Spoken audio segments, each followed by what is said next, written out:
দাঁড়াও এই যে সবার দেওয়া হয়ে গেছে, আমার শাশুড়ি ততক্ষণে ভাত খেয়েই যাচ্ছে। শুধু ভাত খেয়ে যাচ্ছে, কি করবো? 3টে বাজে, কি দেবে?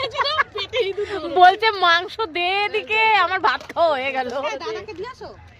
মানে এত খিদে পেয়েছে, অর্ধেক ভাত খাওয়া হয়ে গেছে, তাই বলছি গাবলাটা নিয়ে আয় রে, মাংস পিকনিক হলে দেরি তো হবে একদম।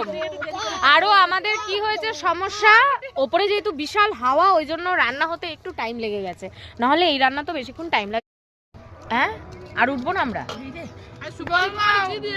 আমরা সব সুপারি, সুপুরি, ওটা নাকি সুপুরি, ওটা জায়ফল।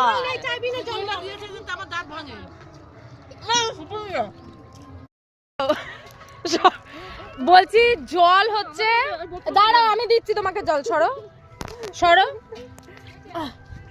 নাও এইভাবে জলটা খাবো কি করে আমি? চুমুক দিয়ে। ওই যে বোতল আছে, সবুজ বোতল ভরে দে। ও এই তো, এই দেখো আমার গ্লাস দেখো। উফ, এর নাম হচ্ছে পিকনিক। হ্যাঁ দাঁড়া, হ্যাঁ হ্যাঁ 1 মিনিট, কেননা হাঁসের মতো খালি ভাত খাবে জল খাবে। হ্যাঁ, আরে বাবা, জল চাইলে কলসি ধরে মুখের সামনে দিয়ে দেবো, যেমন লোক তেমন গ্লাস। হ্যাঁ যাই বাবা, এই যে কলসি, ওটা শেষ হয়ে গেলে এখান থেকে খেয়ে নেবে চুমুক দিয়ে।